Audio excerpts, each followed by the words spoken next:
What extraordinary children. Well, Niamh is one of these very unique group of gifted children, and I'm going to talk to Niamh in just a moment, but first for her mum, Angela.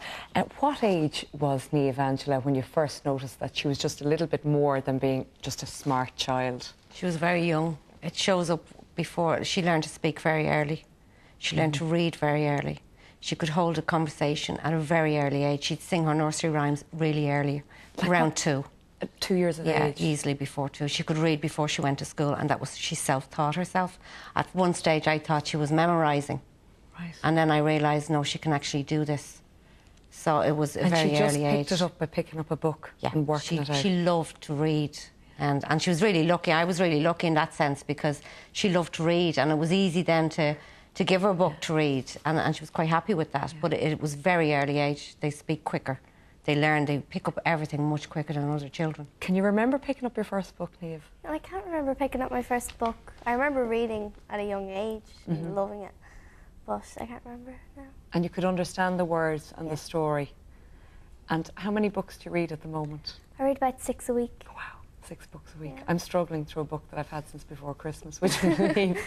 What type of books do you read? I mean, are they books for your own age? You're 12 years of age. Yeah, I read books for my own age, and I read books that are a bit older, maybe, and adult books. It really depends. You know? I love fictional books and historical fiction. Historical fiction, say about the royal family years and years ago, and the Tudors and all that kind of stuff. Yeah, I think it's fascinating. What's your favourite book, or what was the favourite book you ever read? I love the Skullduggery Pleasant series by Derek Landy. It's for my own age group, but they're really great books. They're really witty and exciting. So 6 books a week is roughly a book a day? Yeah. And do you speed read it, or do you read it at night time in bed? I just read at my own pace. I don't go, I'm going to read this really, really fast, but I do read in bed, yeah. I don't need a lot of sleep. All right. When Niamh was smaller, Angela, did teachers say to you, look, we think we might have a very, very bright child on our hands here to you, or was it you yourself picked up on it yourself? But what did the teachers say to you? Unfortunately, no, the teacher didn't pick it up. Niamh was one of the children, along with a lot of gifted children, who had difficulties in school. Because she found school quite boring. She would have actually been ahead of the other children. Right. So when she'd finished her work that the teacher had given her, she'd take out her library book and read it, but the teacher saw that as being disruptive. Okay, so and it was just that she knew exactly what the teacher was talking about? Yes, yeah, it was boring to her. So unfortunately for us, Niamh, her early school days were not that good for her. They weren't that pleasant, basically because the teacher didn't understand how to meet the child's need. Yeah. Sure. So it was only when we got an assessment for her, an educational assessment, that it came through that she had a very high IQ, and she found school extremely frustrating because the need was not being met in the classroom. At what age did she have that assessment? She had her assessment at 10 and a half. And academically, where was she at that stage? She roughly was the reading age of a 17, 18-year-old, at least 5 years ahead. Wow. At least 5 years ahead of her peers. And Niamh, where are you right now? I mean, you're 12 years of age, but academically, where are you? Well, I haven't had a reassessment, but I don't know. I'd say I'm around 20, I'd say now. If we go with the years from my assessment. Right, OK.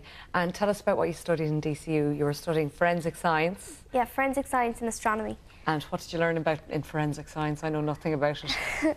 Well, in forensic science, we learned how to extract DNA. Like, we extracted DNA from a kiwi, and it was really interesting. You could just see it, like, floating on it was, like, wiry and white. And in astronomy, we learned about the different constellations, like Cassiopeia and Hercules and all that stuff. These are the constellations of stars. What does DNA mean? Because I know a lot of 12-year-olds will be looking and going, what exactly are you talking about when you say DNA? DNA, just the... whatever... DNA. What is this, the building? Yeah, it's the... Well, the building blocks are like... See, I'm probably going to get it wrong. Sorry, Margaret, go ahead. It's just, I think it's really interesting there, the way that Niamh comes alive when she talks about CTY, for instance, because it's such it is a programme of enrichment. It's not linked to the school curriculum. I think when people see this, they might think, oh my goodness, you know, you're sending your children for additional classes. It's not really a school environment. It's an environment where it's totally enriching, not just on the educational side, but in terms of getting access to other children who would have a similar ability, so you could actually sit and chat and talk.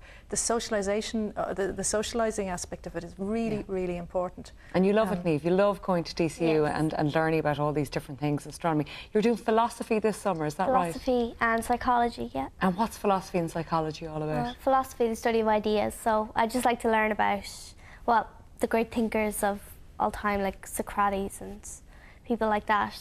The meaning of life and all that kind of stuff. They're big, big questions. If you have the answer, you better come back and let us know. Angela, when Niamh was growing up, the kind of questions, I mean, often you'll hear kids saying, you know, why is the sky blue? Did you get that, or did you get the complicated long version of that? Yeah, I would get the, why is the grass green, and why is that green, and why is that greener? So you'd kind of have to look into the soil, but thank God for the internet. I didn't have all the answers, so I was able to say, I don't know. And most gifted children, if you say, I don't know, they'll accept that. Right, you know, you don't fob them off, but I will go and find out. So for the internet, we would look up a lot of things. Right. You know, so that was, it's interesting, because there's questions they ask and you think, well, why is it? Yeah, you know, and you go, well, I never thought of that, you know, so you sort of, you work it from there. What about spelling and vocabulary, Niamh? I mean, you obviously know lots of big words that a lot of people would know, even 20-year-olds, maybe even 30-year-olds. What kind of words do you know? Words? Well, I don't know. I don't use them in my day-to-day vocabulary because, you know, the people around me in school, I wouldn't use them around. You don't want to put them off? Yeah. I don't want to put them... Or even adults. You don't want to put us off now, do you? Well, it actually is an issue where I would say to Niamh, don't use very big words, because people might not understand what you're saying. So if you want to communicate, and it's part of your social skill, not to. But if you're talking within an area like of forensic science or something like that, you use the appropriate words then. Okay, but not in ordinary But don't speak like a dictionary when you're in school. Margaret, would Niamh's story be a typical story? Because I know a lot of parents out there now might be thinking, I think my child is very, very bright, very smart, but where's the line between being very smart, very intelligent, and being gifted? I think Angie's story is probably very similar to a lot of the stories that I hear on our website. Certainly in terms of even my own, just listening to how Angie described there in terms of reading. My child taught himself to read too at the age of 3. I distinctly remember him at 2 being very frustrated at not being able to read. And I think a lot of people would find that quite bizarre, that a child could suddenly learn how to read themselves. They might think, well, you know, you've taught them in some way. Certainly by having access to books would be one of the ways that you could help. But you can't, you know, at that age, really, they absorb information so quickly. But how do you assess it, you know, in the first place? How do you assess whether your child is actually gifted as opposed to bright? On our website, we do have a list of characteristics that if anybody has any questions about their child's abilities, maybe they can have a look at. Things to watch out for would be definitely early reading. That would be a definite sign. But again, just to remember that there are other things like learning disabilities that can mask giftedness. So it's not a simple kind of one-size-fits-all, if you know what I mean. Okay. And also opportunities as well is important. Lack of opportunities. Children from disadvantaged backgrounds, for instance, who haven't had opportunities that other children would have, might have giftedness masked. And there is a misconception, isn't it, that gifted children like Niamh, they sail through school, they get straight A's, they're going to get 620 points in the Leaving Cert. You're laughing, Angela. I'm laughing because it's not true. There are obviously gifted high achievers out there, and that's fantastic. But there's a lot of gifted children out there who are unchallenged within the current education system. And that's really unfortunate. Teachers do try their best, but we do need teacher training in this country specifically for gifted education. I think that would be a huge help to Niamh and children like her. More understanding and more acceptance. All right, so you're going to be doing philosophy. I'm just reading the brochure for the philosophy course in the summer. Existentialism, phenomenology and linguistic philosophy.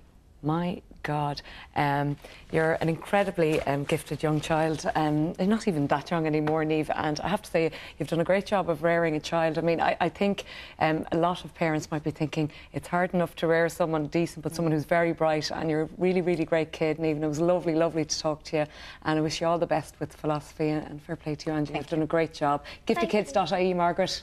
Brilliant. Thanks very much for coming in to talk to us on Midweek. Now, coming up after the break.